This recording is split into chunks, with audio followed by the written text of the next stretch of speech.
আপনারা কেমন আছেন? তাই যারা দাঁড়িয়ে আছেন বসে পড়তে হবে, আমাকে তো টাচ দিতে হবে না। হিন্দি উর্দু যা কিছু আছে বলবো আমার ভাইরা, কথা বলেন ঠিক কি বেঠিক? क्योंकि मेरे को आप लोग दिल्ली से लेके आया। দিল্লির একটা কথা আছে, আমাকে দিল্লি থেকে নিয়ে আসছেন, কথা বলেন ঠিক কি বেঠিক? দেখা যাক কতটুকু চলে আমার ভাইয়ারা। কিন্তু আমি আজকে অনেক টাইম আলোচনা করতে পারবেন, এখান থেকে মাহফিল সেটা আমার আরেকটা প্রোগ্রাম আছে, আমার ওদিকে এগিয়ে যেতে হবে।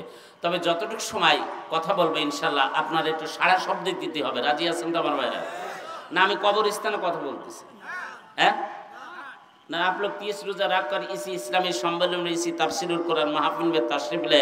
कल ईद उल फित्र का दिन है ना, 30টি রোজা রেখে আপনারা এই তাফসীরুল কোরআন মাহফিলে এসেছেন। কাল ঈদ উল ফিতরের দিন আমার ভাইরা, কথা বলেন। আমি কিন্তু এরকম বক্তা না, একবার আমার ওয়াজ করতে করতে একবার গা ঘেমে যাবে আর আপনারা পোলট্রি মুরগির মতো তাপ পেতে বসে যাবেন, এটা হবে না। আমি কিন্তু নরম ওয়াজ করতে পারি, আমি সবসময়ের জন্য গরম। আমি দেখেছি ইন্ডিয়াদের প্রধানমন্ত্রী নরেন্দ্র মোদীকে যত বছর ধরে আমরা নরম নরম কথা বলেছি, ও আমাদের পরে চেপে বসেছে। যখন আমরা 24 সালের থেকে গরম হওয়া শুরু হয়েছে, মোদী বরফের মতো ঠান্ডা হওয়া শুরু হয়েছে আমার ভাইরা।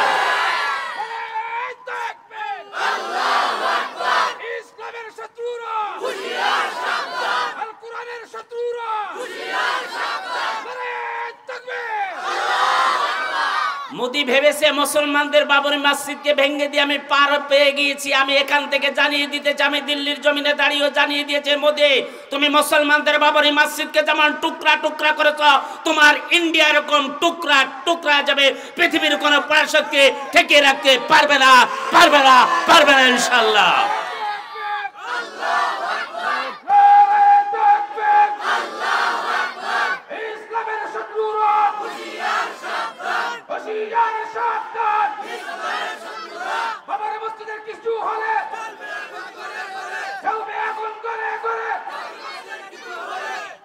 আমি বাংলাদেশের এই সুনামগঞ্জ ডিস্ট্রিক্ট থেকে আহ্বান করতে চাই, ঘোষণা দিতে চাই, নরেন্দ্র মোদীকে বলতে চাই, আপনি যদি আবার দ্বিতীয়বার মুসলমানদের মসজিদের দিকে আপনি যদি হাত উঠিয়ে কথা বলার চেষ্টা করেন, আপনার হাতকে ভেঙে দিয়ে হবে।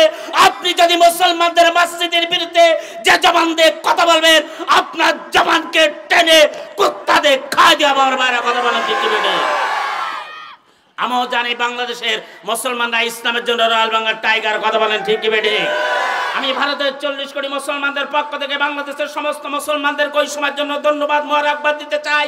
এই দেশের সবথেকে কুখ্যাত লেখক, কুখ্যাত নারী নাস্তিক তাসলিমা নাসরিনের বিরুদ্ধে যখন গোটা বাংলাদেশের মুসলমানরা রাজপথে ঐক্যবদ্ধ হয়ে আন্দোলন শুরু করেছিল, তাসলিমা নাসরিন বুরকার বিরুদ্ধে বই লিখেছিল, ওর বুরকা পরেই কিন্তু এই দেশ থেকে পালিয়ে যেতে বাধ্য হয়েছিল, কথা বলেন ঠিক কি বেঠি? আজকেও গোটা পৃথিবীতে মুসলমানদেরকে যারা হোলি খেলার চেষ্টা করছো, গোটা পৃথিবীর মানচিত্র থেকে মুসলমানদেরকে উঠিয়ে দেওয়ার চেষ্টা করছো, আমি তাদেরকে ঘোষণা করতে চাই, যেদিন গোটা পৃথিবীর মুসলমানরা রাজপথে ঐক্যবদ্ধ হয়ে একটি প্ল্যাটফর্মে এসে যাবে, ইহুদিদের খোদারা তোমরাও জেনে রাখো, মোদির দোসররা তোমরাও জেনে রাখো, গোটা পৃথিবীর মুসলমানরা যেদিন একটি প্ল্যাটফর্মে এসে যাবে, তোমাদের পালানোর জায়গা হবে না, তোমাদের দাপটে থেকে আটলান্টিক মহাসাগরের ভিতরে হবে। সেদিনটি সামনে আসতেছে, অপেক্ষা করো। আমি ভারতে বাংলাদেশের মুসলমানদেরকে, ভারতের 40 কোটি মুসলমানদের পক্ষ থেকে আবার দ্বিতীয়বার ধন্যবাদ মোবারকবাদ ওই সময়ের জন্য দিতে চাই। ইসরায়েল ইহুদিরা আমার ফিলিস্তিনি মুসলমানদেরকে নির্মূলভাবে মেরে দিচ্ছে, আমার ফিলিস্তিনি মুসলমানদের ছোট ছোট মুসলিম বাচ্চাদেরকে মেরে দিচ্ছে, মুসলিম মহিলাদেরকে মেরে দিচ্ছে। কিন্তু গোটা পৃথিবীর মুসলমানরা ঘরে বসে নাই, ইসরায়েলি ইহুদিদের বিরুদ্ধে ফিলিস্তিনি মুসলমানদের পক্ষে আমরা আপনারা আন্দোলন চালিয়ে যাচ্ছি কি যাচ্ছি না? আমার ভাইরা কথা বলেন দেখি। গোটা পৃথিবীতে ইসরায়েল ইহুদিদের বিরুদ্ধে ফিলিস্তিনি মুসলমানদের পক্ষে যে আন্দোলন গড়ে উঠেছে, আমি নেটের মাধ্যমে সংগ্রহ করেছি, তার ভিতর বাংলাদেশ নাম্বার 1 এসেছে। এটা আপনারা খুশি না বেজার? আর ফিলিস্তিনি মুসলমানদের পক্ষে আপনারা আন্দোলন করার কারণে, আমরা আন্দোলন করার কারণে আল্লাহ আপনাদের আমাদের জান্নাতের ভিতরে জায়গা বানিয়ে দিয়েছেন। আর আসতে বলে না, ইসকনের লোক মাহফিল ঢেকে গিয়েছে। হ্যাঁ, জান্নাতে যাওয়ার দরকার আছে কি আছে না আমার ভাইরা? কে কে যেতেছেন একটু আল্লাহকে হাত উঠে দেখান দেখি। আল্লাহ কবুল করুক। আমিও জানি এটা বাংলাদেশ, এটা রবি ঠাকুরের বাংলা নয়, এটা সূর্য সেনার বাংলা নয়, এটা লক্ষ্য সেনার বাংলা নয়, এটা বাইজিদ বুস্তাবির বাংলা, এটা শাহজালালের বাংলা, শাহ মাকদুমের বাংলা, এটা আম্মা শফি সাহেব রহমাতুল্লাহ আলাইহির বাংলা, এটা আল্লামা দেলোয়ার হোসেন সাইদি রহমাতুল্লাহ আলাইহির বাংলা, লক্ষ লক্ষ আলেমের বাংলা, লক্ষ লক্ষ মসজিদের বাংলা, 90% মুসলমানের বাংলার জমিনে আমরা ইসরায়েল কোন মালকে, আমরা ইসরায়েল কোন পণ্যকে ব্যবহার করব না এবং ব্যবহার করতে দেওয়া যাবে না। কে কে রাজি আছেন আমার আল্লাহকে হাত জুড়ে দেখান।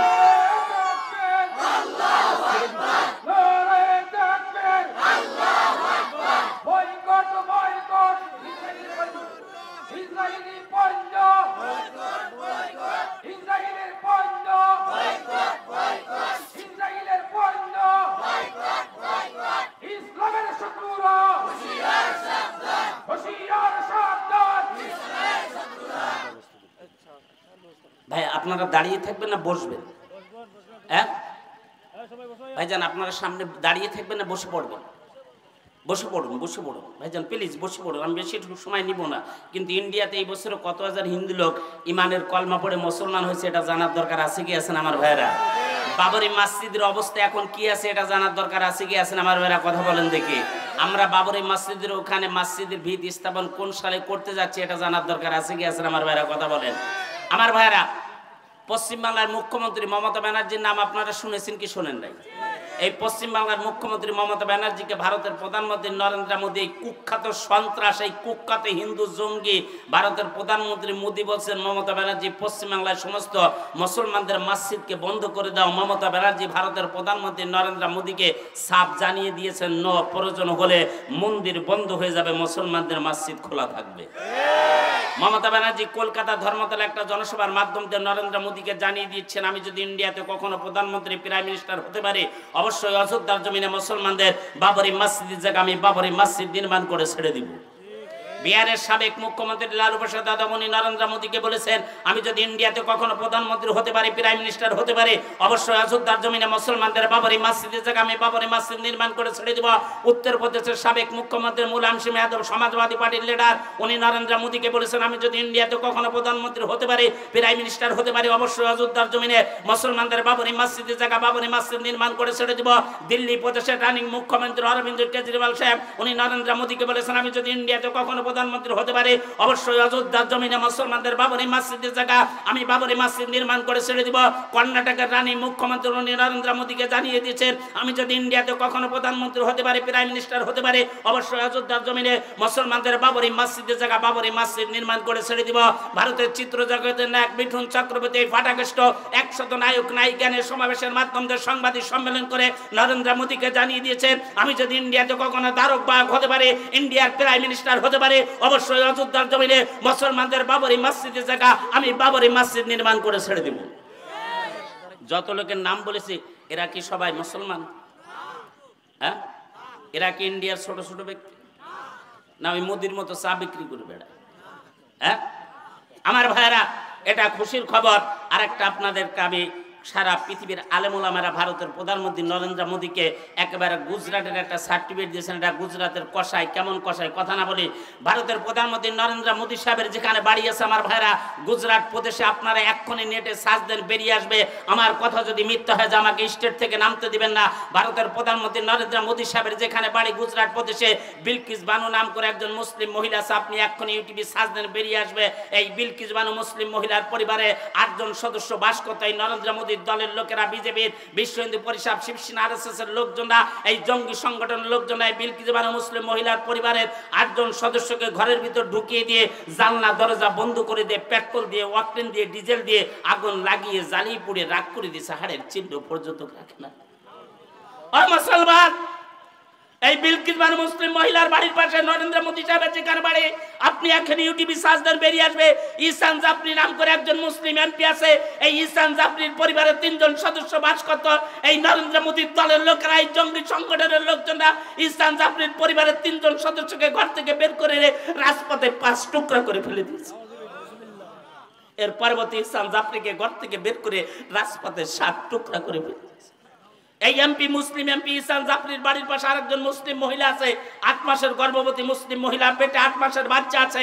এই নরেন্দ্র মোদীর দলের লোকেরা, বিজেপি, বিশ্ব হিন্দু পরিষদ, শিবসেনা, আরএসএস এর লোকজনরা এই 8 মাসের গর্ভবতী মুসলিম মহিলাকে ঘর থেকে বের করে নিয়ে পেটটি খুর দিয়ে ছিঁড়ে দিয়েছে, বাচ্চাটি জমিনে পড়ে গেছে। এর 5 মিনিট পরে ওই বাচ্চাকে পেট থেকে বের করে ওই আগুনে পুড়িয়ে জ্বালিয়ে রাগ করে দিয়েছে। এর 7 মিনিট পরে ওই গর্ভবতী মুসলিম মহিলাকে ওই আগুনে পুড়িয়ে জ্বালিয়ে রাগ করে দিয়েছেন। ওর হাজব্যান্ড ঘরের ভিতর চিৎকার করছে, ওর হাজব্যান্ডকে ঘর থেকে বের করে নিয়ে ওই আগুনে পুড়িয়ে জ্বালিয়ে রাগ করে দিয়েছে। এর থেকে বিশ্বের বুকে মামরত ঘটনার হতে পারে না। কথা বলেন ঠিক কি বেঠিক? গোটা পৃথিবীতে একমাত্র মুসলমানরা নির্যাতন নিপীড়ের ভিতরে আছে গেছেন আমার ভাইরা, কথা বলেন। গোটা পৃথিবীতে একমাত্র মুসলমানরা নির্যাতন নিপীড়ের ভিতরে আছে। আমি এই বাংলাদেশের আপনার সুনামগঞ্জ ডিস্ট্রিক্টের তাফসিরুল কোরআন মাহফিল থেকে, যুবকদের তাফসিরুল কোরআন মাহফিল থেকে ঘোষণা করতে চাই, গোটা পৃথিবীর মুসলমানরা একমাত্র নির্যাতন নিপীড়ের ভিতরে আছে। আগামী কাল থেকে গোটা পৃথিবীর মুসলমানদের আনাস বিন নাজর হতে হবে, সাদ হতে হবে, হানজালা হতে হবে, আমির হামজা হতে হবে। প্রয়োজন হলে মুসলমানের পক্ষে, কোরআনের পক্ষে, ইসলামের পক্ষে কাপনের কাপড় পরে ময়দানে ঝাঁপিয়ে পড়তে হবে। কে কে রাজি আছেন আমার আল্লাহকে হাত ধরে দেখান।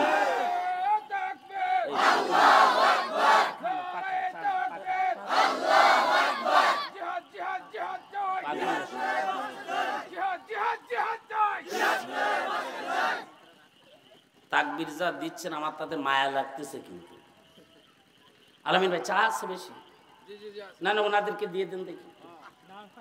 হ্যাঁ, সারা পৃথিবীতে মুসলমানদেরকে নিয়ে ইহুদিরা মুসলমানদের তাকবীরের, সাহাবীদের তাকবীরের ধ্বনি শুনে আপনার কাফের বিদ্বেষীরা পালিয়ে গেছে। কথা বলেন ঠিক কি বেঠিক? আমি তো জানি সুনামগঞ্জ ডিস্ট্রিক্ট একটা ইসলামিক উর্বর জমি। কথা বলেন ঠিক কি বেঠিক? আমি একটা তাকবীর দেব, সুনামগঞ্জ ডিস্ট্রিক্ট শহরে পৌঁছাতে হবে। রাজি আছেন না? ইন্ডিয়াতে মোদির দেশে হ্যাঁ দিব, যুবক বাইরে দিব। ভাই মাইক ছেড়ে দিচ্ছে কেন? মাইক টান টান রাখেন, রেডি হন। গরম এখনো দেখেন, সামনে গরম হবে আরো, ইউনিট কেটেও যেতে পারে। রেডি হন। নারে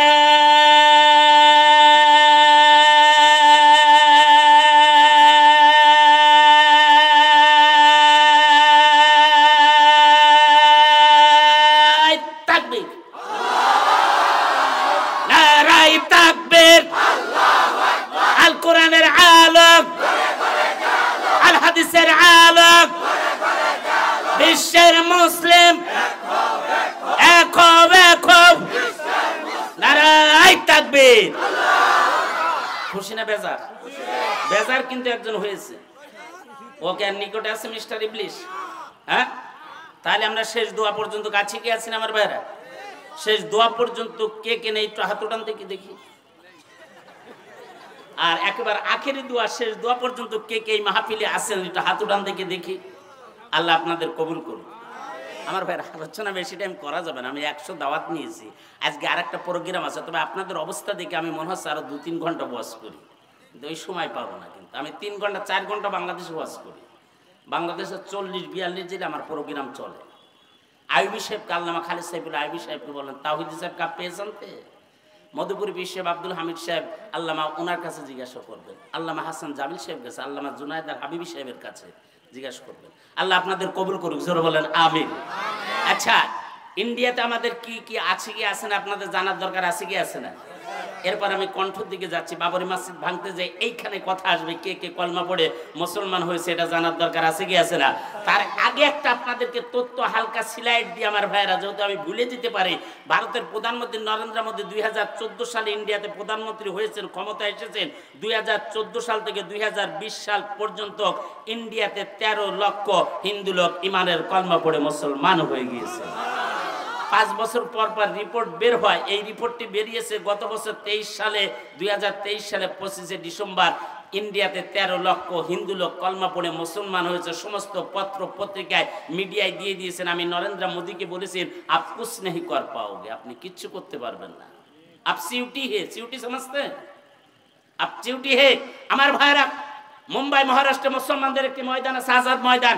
এই আজাদ ময়দানে দাঁড়িয়ে নরেন্দ্র মোদীর দলের লোকেরা ঘোষণা করছেন জনসভার মাধ্যমে মিডিয়াকে ডেকে हिंदुस्तान के अंदर जितना मुसलमान है तमाम मुसलमान 2030 साल के अंदर हिंदू हो जाना पड़ेगा। अगर हिंदू ना हो गया उन लोगों को हिंदुस्तान छोड़ के दूसरा मुल्क में जाना पड़ेगा, बांग्लादेश या पाकिस्तान में। क्या समझा आप लोग? किसी बुझलेन? किसी बुझेছেন? আলেমরা বুঝেছেন। ইন্ডিয়ার বুকে মুসলমানদের আজাদ ময়দানে দাঁড়িয়ে মুম্বাই মহারাষ্ট্রের ভিতরে বিশাল বড় একটি ময়দান আছে। এই ময়দানে বড় বড় মন্ত্রী মিনিস্টাররা জনসভা করে।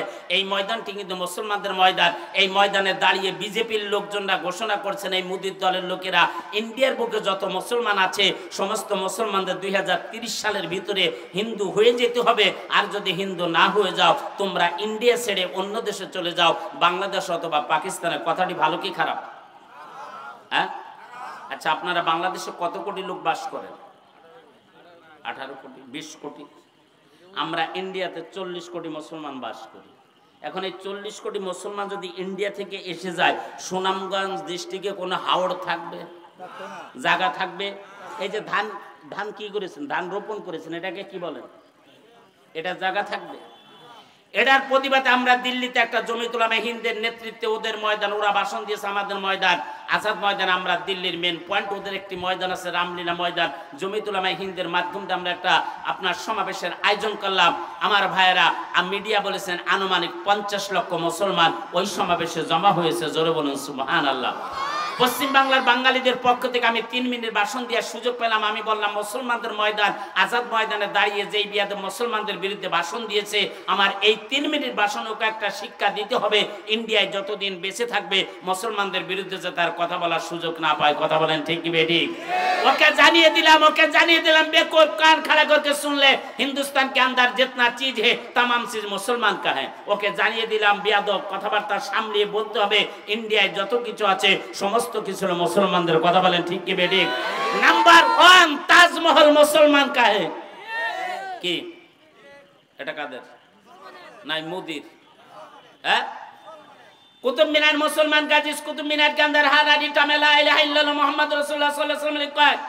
आजमीर शरीफ मुसलमान का, लाल किला मुसलमान का, दिल्ली जामे मस्जिद मुसलमान का, मौलाना अबुल कलाम आजाद मेडिकल कॉलेज मुसलमान का है, हजरत निजामुद्दीन डेल मुसलमान का, हजरत निजामुद्दीन दरबार शरीफ मुसलमान का, अलीगढ़ विश्वविद्यालय मुसलमान का, फरीदाबाद मुसलमान का, इलाहाबाद मुसलमान का, दारुल उलूम देवबंद मदरसा मुसलमान का, मुंबई हाजी अली दरबार शरीफ मुसलमान का, नवाब सिराजुद्दौला मुसलमान का। यानी हिंदुस्तान के अंदर जितना चीज है तमाम चीज मुसलमान का है। बेवकूफ मोदी, हिंदुस्तान के अंदर तुम्हारे क्या चीज है तुमने दिखाओ।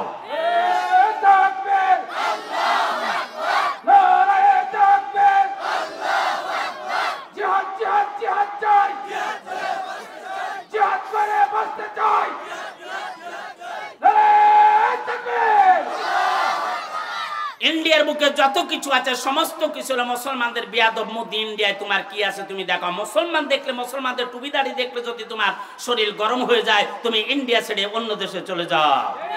মুসলমান কালও ছিল আজও আছে, মুসলমান থাকবে। কথা বলেন ঠিক কি বেঠিক? তবে মুসলমানরা কারো ধর্মের ব্যাপারে হস্তক্ষেপ করে না, এটা শিক্ষা দিয়েছেন মুসলমানদের নবী মুহাম্মদুর রাসূলুল্লাহ সাল্লাল্লাহু আলাইহি ওয়াসাল্লাম। আসামে দাঁড়িয়ে বিজেপির লিডার স্বামী ঘোষণা করছেন মুসলমানদের মসজিদ ঘর এটা ইবাদত গান, এটা ভেঙে দিলে কিছু হয় না। জোরে বলেন নাউজুবিল্লাহ। আমি স্বামীকে পরামর্শ দিয়েছি, স্বামী কান খাড়া করে শুনে রাখো।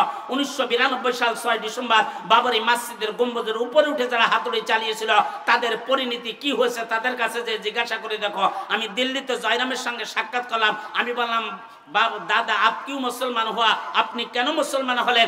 জয়রাম আমাকে বলছেন তাওহীদ ইসলাম 1992 সাল 6 ডিসেম্বর বাবরি মসজিদের গম্বুজের উপরে উঠে যখন আমি হাতুড়ি চালানো শুরু করলাম হঠাৎ করে আমার চোখে এসে হাওয়া লেগেছে, সঙ্গে সঙ্গে চোখ দুটো আমার অন্ধ হয়ে গিয়েছে। আমি যখন পুনরায় ঘুরে ইমানের কলমা পড়ে মুসলমান হয়ে গিয়েছে, সঙ্গে সঙ্গে আমার আল্লাহ চোখ দুটো ভালো করে দিয়েছে। আমি দিল্লিতে বিজয় গোয়েলের সঙ্গে সাক্ষাৎ করলাম। ইনি হলেন বিজেপির এই মোদির দলের এমপি। আমি বলছি আপনি মুসলমান হওয়া, আপনি কেন মুসলমান হলেন?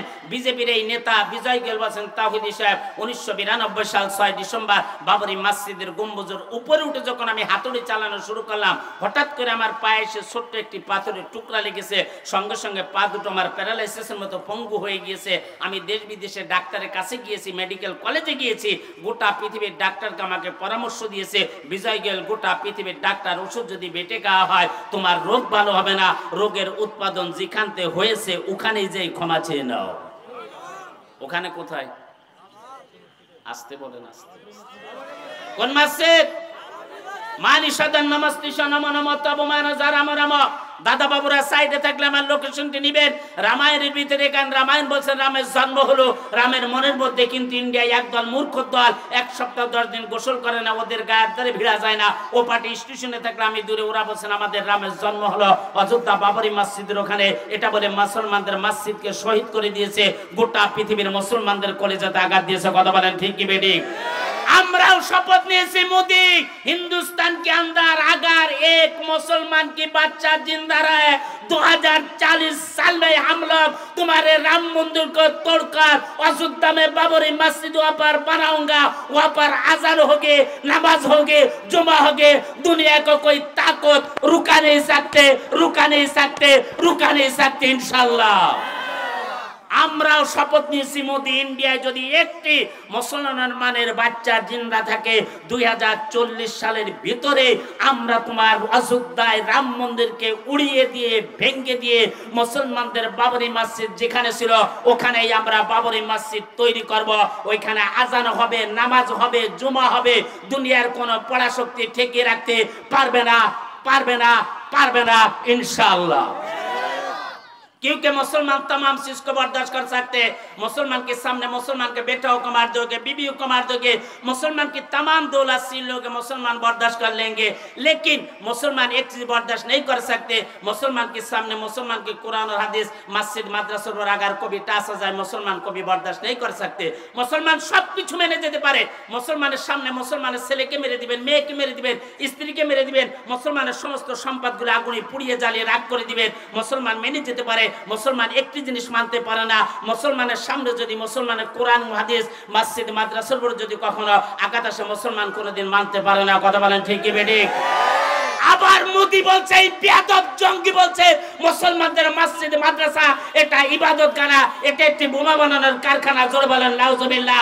আমি এই বিশাল তাফসীরুল কোরআন মাহফিল থেকে ঘোষণা করতে চাই, গোটা পৃথিবীর মুসলমানদের মসজিদ মাদ্রাসা এটা বোমা বানানোর কারখানা নয়, এটা একটি মানুষ গড়ার কারখানা। মুসলমানদের মসজিদ মাদ্রাসায় বোমা খোঁজার জন্য আসবে না। মুসলমানদের মসজিদ মাদ্রাসার ঈদগুলো যেদিন বোমায় আক্রমণ করবে মোদি তোমরা কিন্তু আটলান্টিক মহাসাগর পার হওয়ার সুযোগটি পাবে না, সেদিন তুই সামনে আসতেছে, অপেক্ষা করো। রাগ হচ্ছেন নাকি?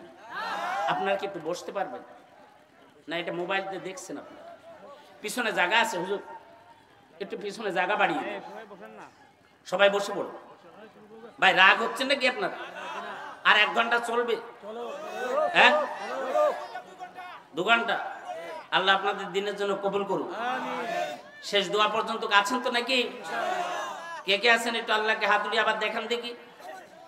পিছনে ভাইরা যারা দাঁড়িয়ে রয়েছেন বসে পড়ুন। কর্তৃপক্ষকে আমি যুবক ভাইদেরকে বলতে চাই একটু জায়গা বাড়িয়ে দেন। ওয়ালাকা জারানা লি জাহান্নামা কাসীরাম মিনাল জিন্নি ওয়াল ইনস। আল্লাহ বলেন আমি কিছু সংখ্যা মানুষ, কিছু সংখ্যা জিনদেরকে জাহান্নামের ভিতর ঢুকিয়ে দিব। আচ্ছা মানুষদের ভিতর তো আমরা নাকি? আমরা না? এটা কারা? কোরআন বলেছে লাহুম কুলুবুল লা ইয়াফকাহুনা বিহা, যাদের দিল আছে দিলে কোনো বিবেচনা নেই। দিল আছে দিলে কোনো কিসের বিবেচনা নেই? ভালো মন্দের বিবেচনা নেই, কোরআনের বিবেচনা নেই। এমন একটি দিল আছে যেই দিল দিয়ে গান বাজনা ভালো লাগে, এরকম লোক আছে কি আছে না? না নাই?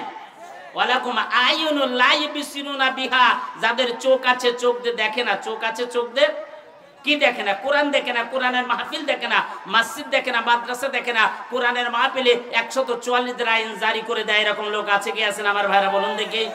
সব ইন্ডিয়াতে আছে? হ্যাঁ আপনাদের এদিকে আছে নাকি আবার? হ্যাঁ আছে। আচ্ছা কোরআনের মাহফিলে 144 আইন জারি করেছিল আবু জেল আবু লাহাব। কথা বলেন ঠিক কি বেঠিক? আমি ধরে নিচ্ছি আজকেও যারা মুসলমানদের কোরআনের মাহফিলে 144 আইন জারি করে দেয়, যারা মুসলমানদের কোরআনের মাহফিলে প্যান্ডেলকে ভেঙে তছনছ করে দেয়, এদের রক্ত আর আবু জেলের রক্তের ভিতর কোনো ভেজাল নেই। চেকআপ করলে একই গ্রেডের রক্ত খুঁজে পাওয়া যাবে। এমন একটি চোখ আছে যেই চোখ দিয়ে পরের মেয়ে ডান্স করে, ওই ডান্স দেখতে ভালো লাগে, এরকম লোক আছে কি আছে না? না নাই? দেখবেন বিভিন্ন সময় 80 বছর 90 বছর বয়স হয়ে গেছে, বিভিন্ন গানের প্যান্ডেলে আগের বেঞ্চে বসে পড়েছে। এই বুড়ো শকুন তোর বয়স হচ্ছে 80 বছর 90 বছর, তুই মসজিদের কোনায় থাকবি, তুই ওখানে কেন? ওয়ালাকুম আযানুন লা ইয়াসমাউনা বিহা, যাদের কান আছে কান দিয়ে শুনে না। কান আছে কান দিয়ে কি শুনে না? কোরআন শোনে না, কোরআনের মাহফিল শোনে না। এমন একটি কান আছে যেই কান্দে মোবাইলে গান শুনতে ভালো লাগে, এরকম লোক আছে কি আছে না? উলাইকা কালান আম, ও চতুর্পদ জানোয়ারের কথা এখানে বলা হয়েছে। গরুর কখান পা? আপনাদের এখানে গরু নাই নাকি? আসতে বলছেন কেন? গরুর কখান পা? ঘোড়ার কখান পা? বকরির কখান পা? এই যে আপনাদের বাড়ির সাইডে মাঝে মাঝে কালো ধরনের জন্তু যায়, কচু গাছের গোড়া খায়, এর কখান পা? হ্যাঁ, বালুহুম আদাল আছে হুজুর? কোরআন শরীফে আছে না? ইন্ডিয়ান কোরআন শরীফে আছে? আপনাদের এখানে আছে? ওর থেকেও নিকৃষ্ট। গরু বলেন, ঘোড়া বলেন, বকরি বলেন, যা বলেন, লাঠি নিয়ে দাঁড়িয়ে যাবেন, ঠিক যেদিকেই তাড়া করবেন কিন্তু ওদিকেই যাবে। মানুষ মার্কে কিছু লোক আছে, যতই কোরআন হাদিসের কথা বলুন না কেন, ওরা সোজা না ও আর একদিকে। উলাইকুমুল গাফিল, ওরা কি গাফিল? আমার ভাইয়েরা কান লাগান, এশার ফরজ নামাজ কয় রাকাত আর মাগরিবের ফরজ নামাজ কয় রাকাত? কত রাকাত হয়ে গেল? জাহান্নাম কয়টি আছে? এই 7 রাকাত নামাজকে আদায় করলে আমার আল্লাহ ঘোষণা করে দিয়েছেন 7টি জাহান্নামের দরজা আমি আল্লাহ বন্ধ করে দিলাম। আসরের ফরজ নামাজ কয় রাকাত আর জোহরের ফরজ নামাজ কয় রাকাত? কত রাকাত হয়ে গেল? জান্নাত কয়টি আছে? এই 8 রাকাত নামাজকে আদায় করলে আমার আল্লাহ ঘোষণা করে দিয়েছেন 8টি জান্নাতের দরজা আমি আল্লাহ খুলে দিলাম। ফজরের ফরজ নামাজ কয় রাকাত? ওই নামাজটি শীতের দিনে কঠিন আছে না সহজ আছে? এই ফজরের ফরজ নামাজকে আদায় করার জন্য ঘুম থেকে উঠে যায় নামাজের পাটিতে দাঁড়িয়ে সূরা ফাতিহার প্রথম আয়াত পড়ে ফেলবে, আলহামদুলিল্লাহি রাব্বিল আলামিন। দ্বিতীয় আয়াত পড়ার আগে আমার আল্লাহ ফেরেশতাদের কাছে আরজ করবে, হ্যাঁ ফেরেশতারা তোমরা শুনে রেখো, আমার বান্দা অথবা বান্দি ফজরের ফরজ নামাজকে আদায় করার জন্য ঘুম থেকে উঠে যায় নামাজের পাটিতে দাঁড়িয়ে সূরা ফাতিহার প্রথম আয়াত পড়ে ফেলেছে। দ্বিতীয় আয়াত পড়ার আগে আমার বান্দা অথবা বান্দি দিনের বেলায় যত গুনাহ করেছে আমি আল্লাহ সমস্ত গুনাহ গিলো ক্ষমা করে দিলাম। বান্দা অথবা বান্দি প্রথম রাকাত শেষ করে দ্বিতীয় রাকাতে দাঁড়িয়ে যায়, সূরা ফাতিহা পড়ে, অন্য সূরা মিলিয়ে রুকু করে, সিজদা করে, তাশাহুদ দুরূদ শরীফ দোয়া মাসুরা পড়িয়া ডান দিকে সালাম ফিরিয়ে দেয়। বাম দিকে সালাম ফিরানোর আগে আমার আল্লাহ ফেরেশতাদের কাছে দ্বিতীয়বার আরজ করে, হে ফেরেশতারা তোমরা শুনে রেখো, আমার বান্দা অথবা বান্দি ফজরের ফরজ নামাজ শেষ সমাপ্তির পথে করে ফেলেছে, ডান দিকে সালাম ফিরিয়ে দিয়েছেন, বাম দিকে সালাম ফিরানোর আগে আমার বান্দা অথবা বান্দি রাতের বেলায় যত গুনাহ করেছে আমি আল্লাহ সমস্ত গুনাহগুলো ক্ষমা করে দিলাম। দিন আর রাতের গুনাহ যদি মুসলমান আমার আল্লাহ ক্ষমা করে দেয়, মাঝখানে কোনো ডিজিটাল টাইম আছে নাকি আমার ভাইয়েরা? তাহলে নামাজটি দরকার আছে কি আছে না? ও মুসলমান ভাইয়েরা কান লাগান।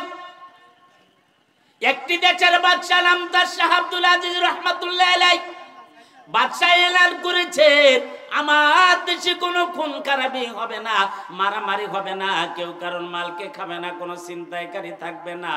ওই দেশে একজন ভিখারি মহিলা ছিল, বাজার থেকে ভিক্ষা করে মহিলাটি বাসায় এসে গিয়েছে খানা পাকানোর জন্য। যখন স্টোভের কাছে গিয়েছেন, যে দেখে স্টোভে কেরোসিন তেল নাই, বুড়িমা দ্বিতীয়বার বাজারে চলে গিয়েছেন, বাজার থেকে কেরোসিন তেল কিনে নিয়ে বাসায় ফিরে আসছিলেন, হঠাৎ করে বুড়িমার হাত থেকে রাস্তার মাঝখানে তেলের পাত্রটি পড়ে গিয়েছে। পড়া মাত্রই মাটিতে তেল চুষে খেয়ে নিয়েছে। বুড়িমা ওখানে আধা ঘন্টা ধরে কান্নাকাটি করছেন। মাটি বাদশা এলান করেছেন তার দেশে কেউ কারণ মালকে খাবে না, তুমি মাটি আমার তেলকে চুষে খেয়ে নিয়েছো, এটা জুলুম করেছো, আমার তেলকে ফেরত দিয়ে দাও। মুসলমান ভাই বাবাজিরা বলুন দেখি, কেরোসিন তেল যদি মাটিতে চুষে খেয়ে নেয় ওই তেল ফেরত হবে নাকি?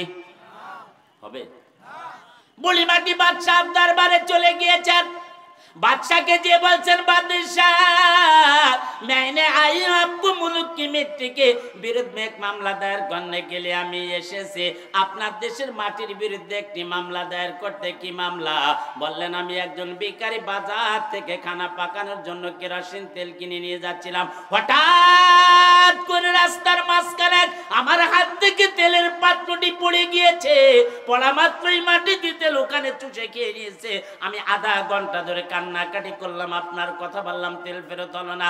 বাদশাহ বুড়ি মাটিকে বললেন বুড়ি মা মেরা দরবার সে আপ কুছ পয়সা লেগে যায়, আমার দরবার থেকে আপনি কিছু পয়সা নিয়ে যান। বাদশার কথার জবাবে বুড়ি মা বলছেন বাদশাহ मैंने পয়সা लेने के लिए नहीं आई हूं, আমি তো পয়সা নিতে আসি নাই। আপনি এলান করেছেন আপনার দেশে কেউ কারোর মালকে খাবে না, আপনার দেশের মাটিতে আমার তেলকে চুষে খেয়ে নিয়েছে, এটা জুলুম করেছে বাদশাহ, আমার ওই তেলই ফেরত চাই। বুড়িমার কথা ঠিক আছে না বেঠিক আছে? বাদশা সমস্যায় পড়েছে কি বলে না? তেল ফেরত হবে। এলান করতে গেলেও চিন্তা ভাবনা করে করতে হয়, কথা বলেন ঠিক কি বেঠিক? কিন্তু আজকাল তো আর প্রধানমন্ত্রী রাষ্ট্রপতিরা এলানের চিন্তা ভাবনা করে করছে না। 1 টাকা দিতে বললে বলছে আমি 10 টাকা দিব পাস করলে। আছে কি আছে না এরকম নেতা? এ পাতি নেতা আছে কি আছে না? ও মুসলমান ভাইরা কান লাগান। বাচ্চা বুড়ি মাটিকে বললেন বুড়ি মা মেরা দরবার সাহেব এক লেটার লেকে যায়, আমার দরবার থেকে আপনি একটি চিঠি লিখে নিয়ে যান, যেখানে আপনার তেল পড়ে গিয়েছে ওখানে আমার চিঠিটি আর তেলের পাত্রটি রেখে দিয়ে ওখান থেকে আপনি কিছু দূরে সরে দাঁড়িয়ে যাবেন। বুড়িমাটি বাচ্চার কথার উপরে আমল করলেন, যেখানে বুড়িমার তেল পড়ে গিয়েছে ওখানে বাচ্চার চিঠিটি আর তেলের পাত্রটি রেখে দিয়ে ওখান থেকে কিছু দূরে সরে দাঁড়িয়ে গিয়েছেন। কিছুক্ষণ পর বুড়িমা লক্ষ্য করলেন ওই মাটির থেকে আস্তে আস্তে তেলের পাত্রটি পরিপূর্ণভাবে ভরে গিয়েছে। বুড়িমাটি চিন্তা করলেন এর আগে এখানে আমি আধা ঘন্টা ধরে কান্নাকাটি করেছি, তেল ফেরত হয়নি। বাদশার দরবারে গিয়েছি, বাদশা টাকা দিতে চেয়েছে, আমি জিদ করলাম টাকা নিলাম না। বাদশা একটি চিঠি লিখে দিয়েছেন, এই চিঠির ভিতরে কি লেখা আছে এটা জানার বিষয় আছে কি আছে না? ও মুসলমান ভাইরা কান লাগান, মা বোনেরা পর্দার সাইডে দেখলে কান লাগান। বুড়িমাটি বাচ্চার চিঠিটি খুলে দেখে, বাচ্চার চিঠির হেডলাইনে প্রথম লিখেছে বিসমিল্লাহির রহমানির রহিম, দ্বিতীয় লাইনে বাদশা লিখেছেন ও মাটি আমি এই দেশের বাদশাহ শাহ আব্দুল আজিজের পক্ষ থেকে চিঠিটি যাচ্ছে, তুমি বুড়িমার তেল পড়া মাত্রই চুষে খেয়ে নিয়েছো, এক্ষুনি এই মুহূর্তে বুড়িমাটির তেলকে ফেরত দিয়ে দাও, আর যদি তেল ফেরত না দিয়ে দাও এক্ষুনি এই মুহূর্তে তোমার ওখানে আমি একজন বেনামাজি লোক দাফন করে দিব। মাটিতে বললেন আমার যতই কষ্ট হোক না কেন আমি তেল ফেরত দিতে রাজি আছি, কিন্তু একজন বেনামাজি লোক আমার ভিতর দাফন হোক আমি মাটি রাজি নয়। কি বুঝলেন? কি বুঝলেন? কি বেনামাজি লোক মাটিতে মেনে নিয়েছে? মুসলমানদের আলেম ওলামারা একজন বেনামাজি লোক মারা গিয়েছে, সুদখোর ঘুষখোর মারা গিয়েছে, আপনি কবরস্থানে যে বলছেন বিসমিল্লাহি ওয়ালা,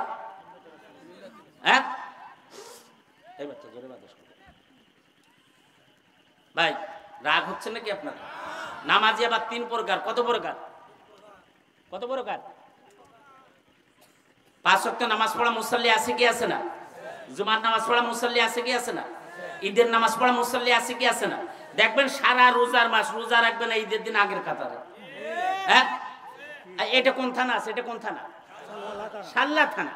আবার শাল্লা থানা নিউ মার্কেটে যে থানা শহরে যে দেখবেন ঈদের 2-3 দিন আগে 5 দিন আগে যে 3000 টাকা পাঞ্জাবি কিনেছে, আবার 2000 টাকা পায়জামা কিনেছে, আবার আমাদের মতো একটা হাজি রুমাল ঘালে ঝুলিয়েছে, কিন্তু খবিসির মাথায় টুপি নেই।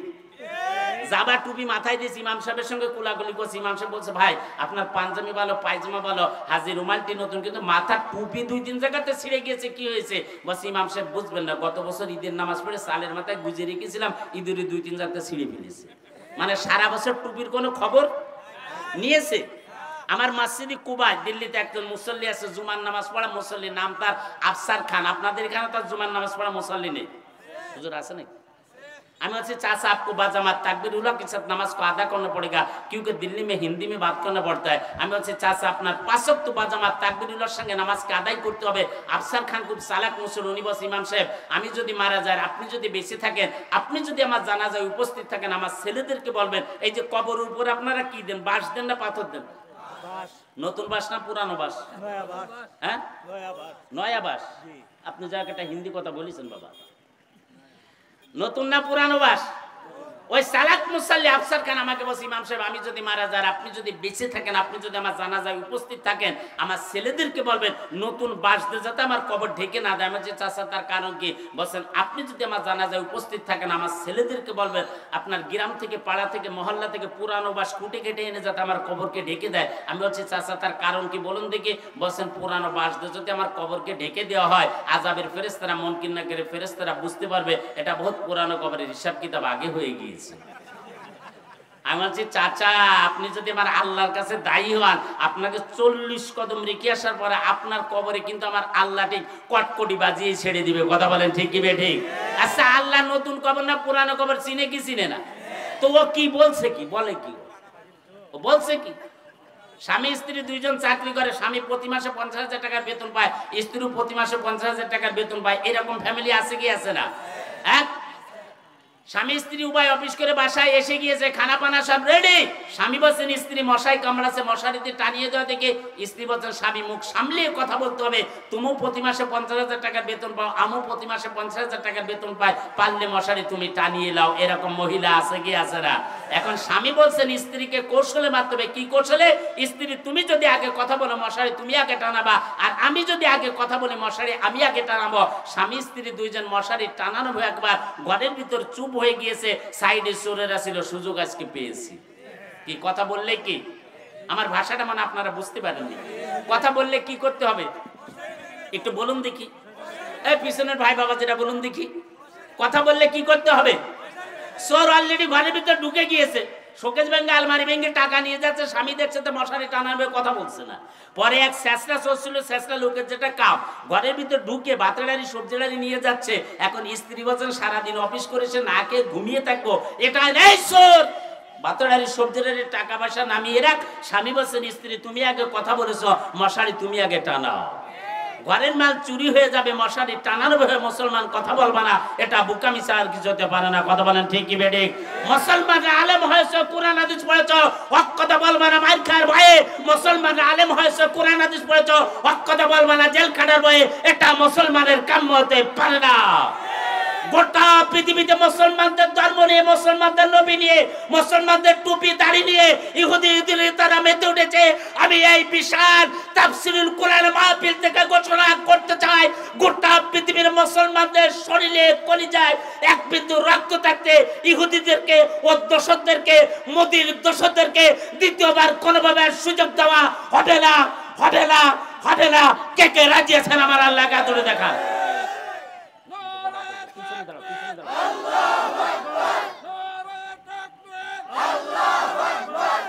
ইসলামের শত্রুরা হুঁশিয়ার সাবধান, হুঁশিয়ার সাবধান, ইসলামের শত্রুরা বিশ্বের মুসলিম বিশ্বের মুসলিম এক হও, এক হও। চলো চলো আগুন চলো, মোদি রাস্তা নয়, চলো চলো আগুন চলো, চলো চলো আগুন চলো, ইহুদিদের দালালরা হুঁশিয়ার সাবধান। রাগ হচ্ছেন নাকি আপনারা? আমি যে আয়াত পড়েছি আসতে পারিনি, 2 ঘন্টা লাগবে কিন্তু এখন। হ্যাঁ ভাই বসে পড়তো। পিছনে কি হুজুর জায়গা নাই? পিছনে জায়গা নেই। আপনারা একটু এগিয়ে আসতে পারবেন? এগিয়ে আসতে পারবেন? একটু একটু এগিয়ে আসুন দেখি।